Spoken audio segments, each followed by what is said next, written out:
and throwing from the fair side. But it's just something to think about. I mean, if you look at this rule and you run different scenarios through your head, this is the reason why we talk about in this presentation, as well as a lot of other things, of staying in the rule book. Because you're going to have things happen. I know there's rules in the rule book that I'm like, man, I've never seen that before. Then the next thing you know, I'm on a game and it happens. But I've read the rule and I know how to rule on it. So the whole point of this was just to take a particular rule and we look at it, analyze it, and then throw some questions out there. And then for you guys to then take it and one step further, take this rule and start analyzing it for yourself. And then maybe the next time you're out umpiring, if this particular situation happens, you'll be able to rule on it properly based on this presentation. Rob, do me a favor. Yo. Elaborate a little bit we have a lot of guys in the room that have not maybe umpired on a level in which the fields that they may be on doesn't have running lanes, okay?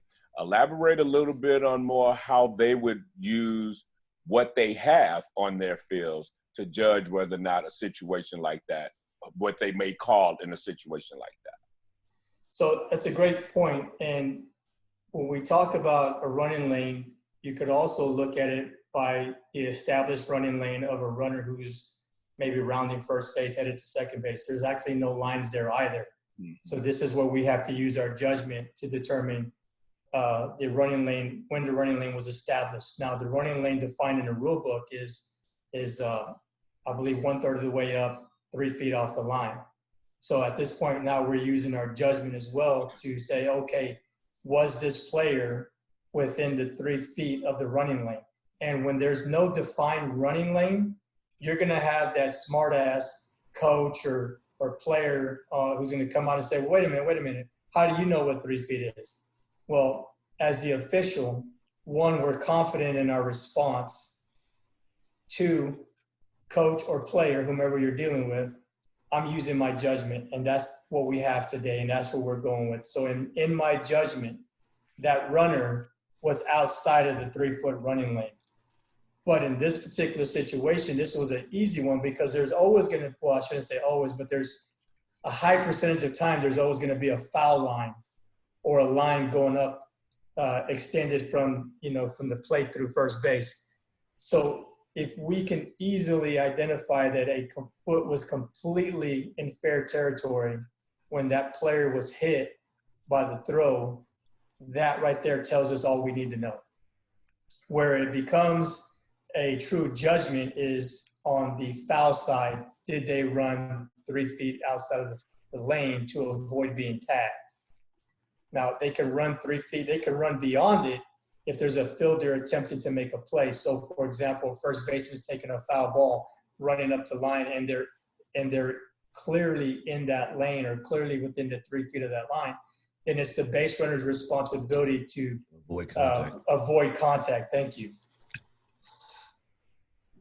So hopefully I was able to explain that for those who play on fields where there is no running lane. Or, excuse me, umpire on fields where there is no running lane. Thank you. Robert, it'd be the same thing for a batter's box. It's not there. It's still there. You just don't have the lines. You have to use your judgment. Correct. So with all this being said, I was talking to a friend of mine, Dora Martinez, today. We were having some conversation on some other subjects related to the NCAA, but we were just talking, and one of the things I asked her, was she having any specials going on? And she mentioned that she's having a Father's Day special. Dora Martinez is a well-known NCAA official who retired and now owns Ump Junk. And I just said, hey, look, send me something and I'll present it to the group. If there's new equipment that's being needed, she's offering a Father's Day special right now, 15% off with free shipping if you get onto her website and use the code DAD. We should all be upgrading our uniforms at least once a year, if not every other year. The color of our pants are heather gray, not pink. The powder blue should be a nice, crisp powder blue color, as well as our navy. So just, if you need anything, Dora's offered a 15% special. and you can get on her website or you can give her a call, and she'll extend that discount to you along with free shipping.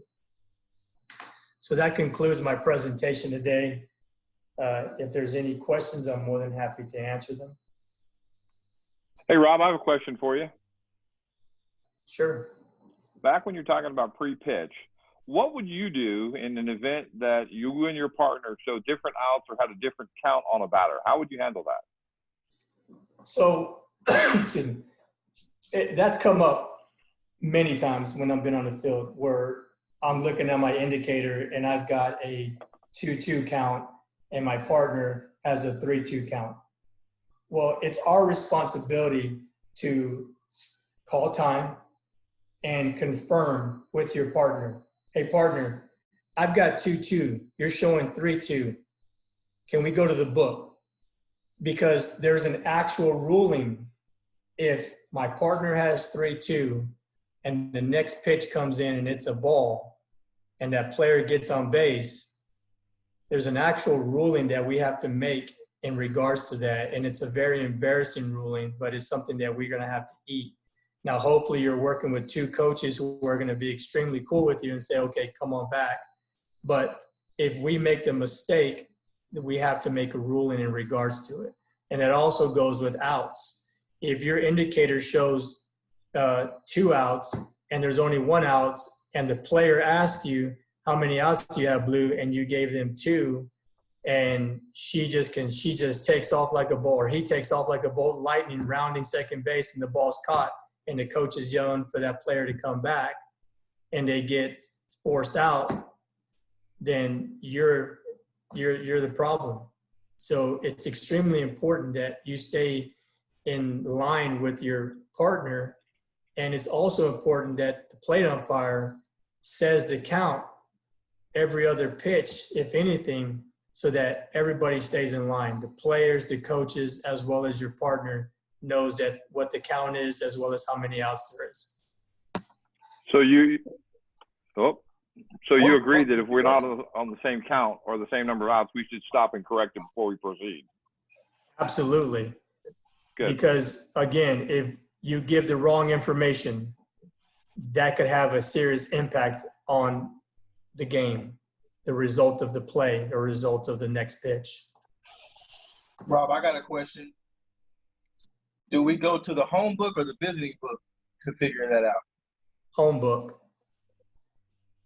What if the home book's wrong? Well, then we have the home and the visitors get together so we can make sure that it's right. Robert, tell them what to do if the home team doesn't have a book. If the home team does not have a book, then if my indicator shows 2-2 and the visiting shows 2-2, then we got 2-2. And you know what, Coach? Next time you better bring a book. Right.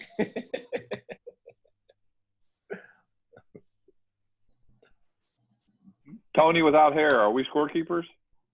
Never. I will tell you that a good rule of thumb, even though we are not scorekeepers, is if they're turning in a lineup or if you have some way of writing down the score to keep the game fair and to keep the game honest, I always recommend at least making an attempt to keep the score. Oh, yeah. And you want to keep track of the score when you're close to a run rule. Right, of course. One team is probably going to let you know, but you want to know yourself. But don't talk about it. Never.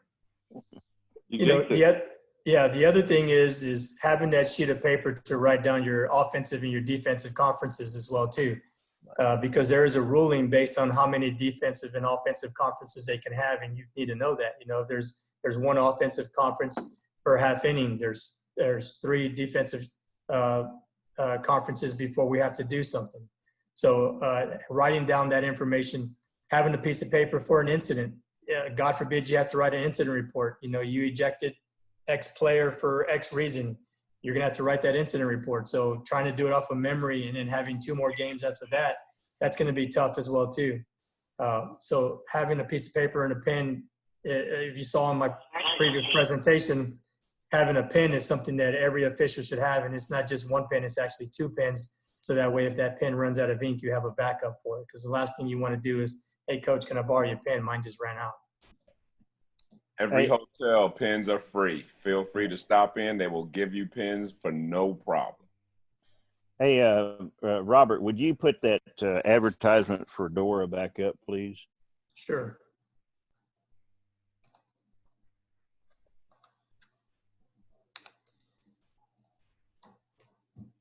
So this is just, you know, a way of helping a fellow official who is now in business for herself and is all about, you know, helping officials out, from training them to providing guidance and giving them discounts for their uniforms and equipment.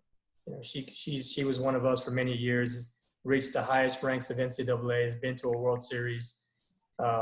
She's helped me along the way from an NCAA perspective.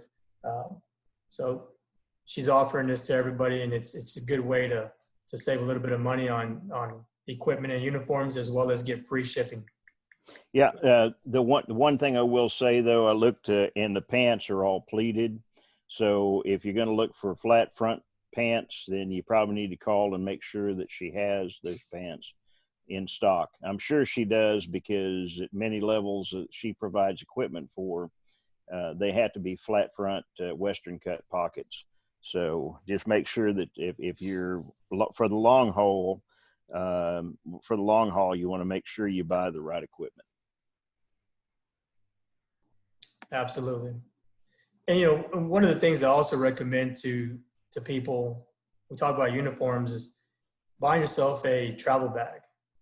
You know, a travel bag goes a long way, keeping your equipment and your uniforms neat and protected. It's important. We invest a lot of money. And when I see guys show up with just duffel bags and their stuff's just thrown in there, you know, it kind of resonates that they really don't care about their gear, and their gear is everything. Your uniform is everything. So just buying a good travel bag, that goes a long way. Buying a garment bag to store your uniforms when you're going from one location to another. You know, people see that, and they'll see you walking with a nice bag, or they'll see you walking with your garment bag with your freshly pressed uniform inside there. That goes a long way. I was once asked one time when I was stepping on the field, and somebody told me, "Hey, Robert, why are you wearing your college gear?" I'm like, "I don't have college gear. I have umpiring gear. All of my uniforms are clean. All of my uniforms are pressed. Every shoe I wear on the field is going to be clean and shine." So, you know, that just goes to show you that people are looking at you, even your fellow umpires. So when you show up to the field, when you show up, whether you're doing slow pitch and you're wearing shorts, make sure you're in the proper uniform. Your shirt's tucked in, you got a nice belt on, you got clean shoes. You know, all that goes a long way. Your presentation, from, you know, how your hat fits. You know, you don't smash your hat up and throw it in your bag. If that's the case, throw it away and buy a new one. You know, if it's got sweat lines on it, throw it away, buy a new one. You know, you're making the money. Invest in your uniform, invest in your gear.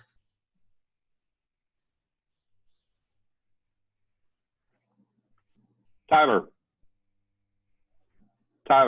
Yeah, Do you wear your Right. shirt to the field? absolutely not. I can't wear my shirt to the field because I'd get food all over it. So I would encourage none of you to wear your shirt up to the field. Many a times I've spilled food on it. You said, Oh, you have. hold on, Brian. Yeah. You said don't wear your shirts to the field. Do not wear your umpire shirt up to the field. Put it on once you arrive at the field. Well, that for in fast pitch, we don't recommend that.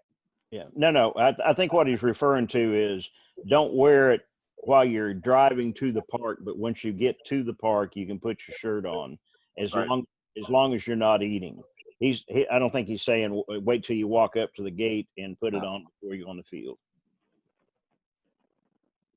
Well, in many cases, I wear a USA, like the shirt I have on now. I wear an undershirt like this that I can wear up to the field, and I won't put my shirt on until I get up to the umpire room.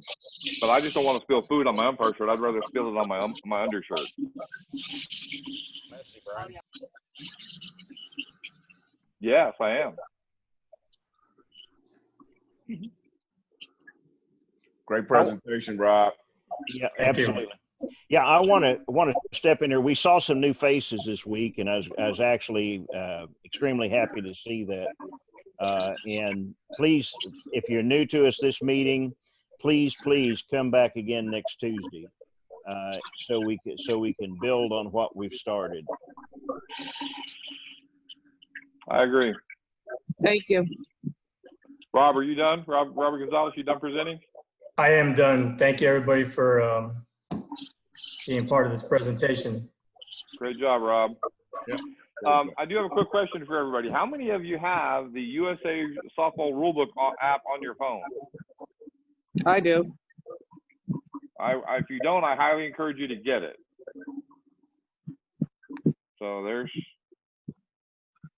I don't have it, but I'll get it. It's kind of expensive, but it comes in handy all the time. That way you don't have to carry that book around with you wherever you go. If you have your phone, you have the rule book with you. Is the 2020 version out? Is that out now? I'm not sure they're putting a 2020 version out, John, because of the pandemic. And I know they said there will be no rule changes, and so I haven't seen the 2020 app yet. I don't know, to be honest with you. I can look real quick. Lorraine, do you have the 2020 app on your phone? No, it's the 19. Okay. I'm looking right now.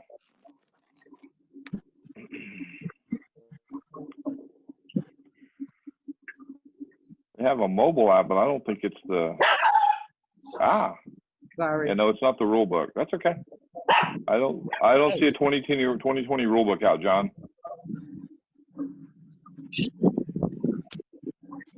So I know when you look at USA Softball and you go to the umpire section, the one that you can download is a 2020. Is it? Yes. It's not in the App Store. That's where I was going with that. Looking in the App Store right now, and it says USA Softball 2020 Rulebook. Really? I did not see that. I believe you. Probably would help if I typed right too. $15. That's always been $14.99. That's it. And I can't type right, so I put Rook book. There you go. Nice job. There it is. Yeah. Okay. So they do have the 2020 rulebook in there. So Tyler, I think you showed it to everybody. Mm-hmm. So I'm going to be downloading it in this year's now. So pay my money for it. But it's a valuable tool. So if you don't have it, I encourage every one of you to get it. Okay, let's go around the room and see if anybody has any questions or comments, and let's finish this up tonight. Are we talking about the USA Softball mobile app? No, USA Softball 2020 rulebook. Oh, rule book. Okay, got it. The softball umpire manual is available online. This is what it looks like.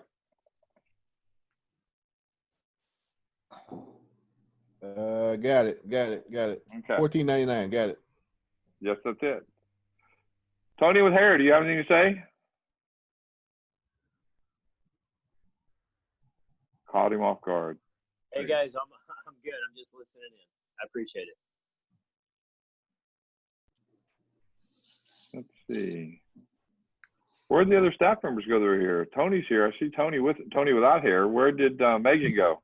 I guess she popped off whenever Robert's presentation was done, and Jared is up in Dallas doing some work, so I'm sure he had to get off to take care of something.